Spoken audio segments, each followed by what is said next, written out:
आपल्याकडे एक हिंदू धर्मामध्ये एक पद्धत आहे, त्या पद्धतीनुसार सर्व मान्यवरांना आपण निमंत्रित केलेलं आहे। ट्रस्टी सिद्धिविनायक ट्रस्ट युवा सेनेचे धुळे आणि जिल्हा संपर्क प्रमुख यांना विनंती करतो की त्यांनी स्टेज घ्यावं। युनियन बँकेचे मॅनेजर राहुलजी पाटील यांना विनंती करतो की त्यांनी येवले एज्युकेशन हबचे फाउंडर श्री जयंत येवले सरांना विनंती करतो की त्यांनी मंचावर यावं।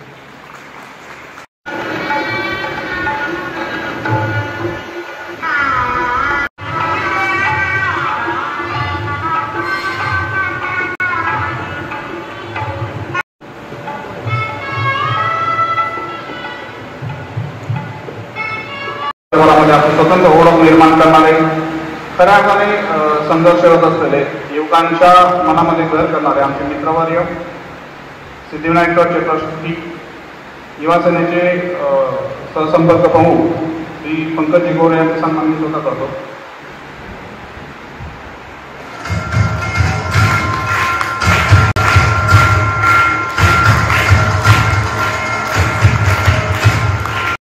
श्री समर्थ क्लासेस धुळे आणि येवले सनशाईन एज्युकेशन हब यांच्या संयुक्त विद्यमाने राज्यस्तरीय वैद्यकीय मॅथ्स व ॲबॅकस स्पर्धेतील विद्यार्थ्यांच्या गुणवत्ता सन्मान सोहळा प्रसंगी उपस्थित। खरं तर ॲबॅकस हा विषय रोजच्या शिक्षण पद्धतीचा नाही, रोजच्या शिक्षण व्यतिरिक्त आपल्या विद्यार्थ्यांना कोणतरी शिक्षण दिलं गेलं पाहिजे हा विचार करणाऱ्या पालकांना खरं मनापासून त्यांचा देखील अभिनंदन करतो। कारण दररोजच्या शिक्षण पद्धतीमध्ये काहीतरी वेगळं आपल्या विद्यार्थ्यांनी शिकावं आणि ॲबॅकस म्हटलं म्हणजे तुम्ही जर डाव्या हाताचा वापर केला तर उजवा मेंदू तेज होतो आणि उजव्या हाताचा वापर केला तर डावा मेंदू तेज होतो। म्हणून विद्यार्थ्यांच्या दोघा हातांचा वापर झाल्यानंतर भविष्यात त्यांचा मेंदू हा नक्कीच वेगाने वाढून त्यांना येणाऱ्या स्पर्धेसाठी लढण्यासाठी नक्की खरं तर ॲबॅकसचा क्लास तुम्ही करताय आणि त्या माध्यमातून सर्वात महत्त्वाचा विषय जो तुमच्या देणार आहे तो म्हणजे आत्मविश्वास आणि ॲबॅकसमुळे जो आत्मविश्वास तुमचा वाढणार आहे तो तुम्हाला भविष्यात टेलिप्रॉम्प्ट शिवाय बोलू शकत नाही, वाचन केल्याशिवाय बोलू शकत नाही। दुसरीचा पोरगा जर हात वर करतोय तर त्याचा उत्साह वाढवा, त्याला चालना द्या बोलण्यासाठी। आणि त्यानिमित्ताने त्यांच्या मुख्य पालकांनी ज्या पद्धतीने आपल्या पालकांना दैनंदिन शिक्षण पद्धती जी आहे त्या व्यतिरिक्त शिक्षण पद्धती भेटावी यासाठी ॲबॅकसचा क्लास निवडला, बरोबर का? बरोबर ना? काहीतरी नवीन निवडलं ना तुम्ही? अमोल भाऊ गेल्या 35-40 वर्षापासून आपल्या धुळे जिल्हा, धुळे शहर म्हटलं तर बरं आहे, धुळे शहराला देखील एक शिक्षण पद्धती म्हणजे जुन्या राजकीय पुढाऱ्यांची पद्धती लाभलेली आहे, ज्याच्यातून बाहेर येणं गरजेचं आहे।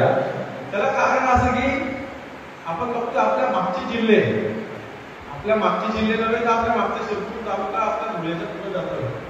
म्हणून ज्या पद्धतीने पालकांना माझी विनंती आहे का, ज्या पद्धतीने तुम्ही तुमच्या मुलांच्या भवितव्यासाठी नवीन काहीतरी शिक्षण आपल्या मुलांनी शिकलं पाहिजे आणि त्यांचं करिअर घडलं पाहिजे यासाठी विचार केला, तसा धुळे शहरासाठी देखील नवीन कोणीतरी चेहरा पुढे आला पाहिजे असा आपण विचार करा आणि धुळ्याच्या भवितव्यासाठी देखील योग्य निर्णय करा हे मी आम्हाला तुम्हाला इथे सांगू इच्छितो।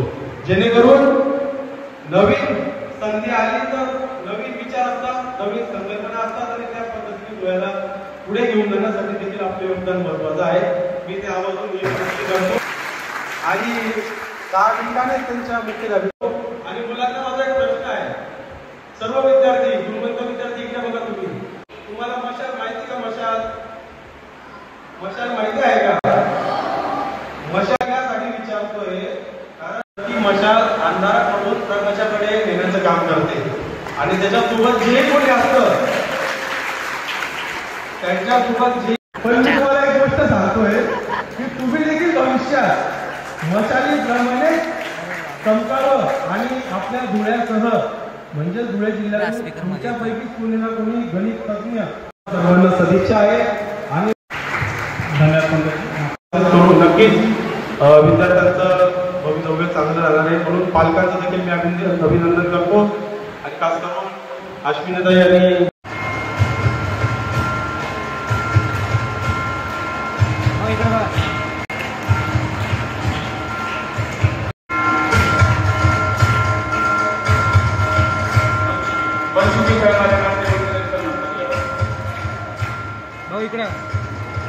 अरुण की पाटील यांना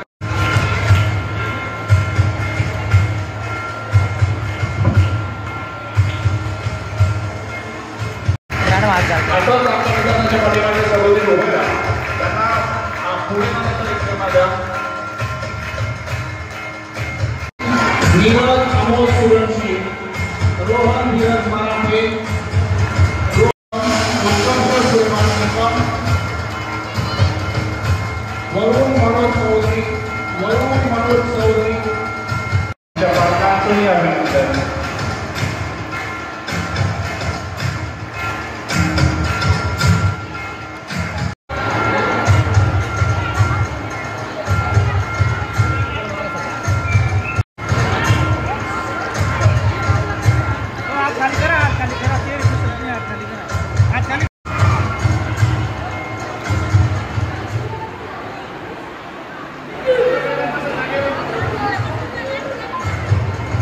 मराठे पुष्कर शिंदे, उत्कर्ष प्रभाकर पाटील, मनन सचिन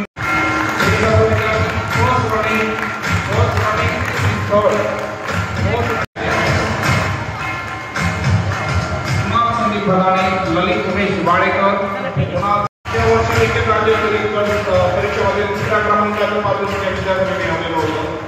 आता जिल्हा परिषद शाळांचा काय आम्हाला होत आहे याचं जिवंत उदाहरण जयेश हा विद्यार्थी आहे. तो कृष्णा विनोद चौधरी, लौकिक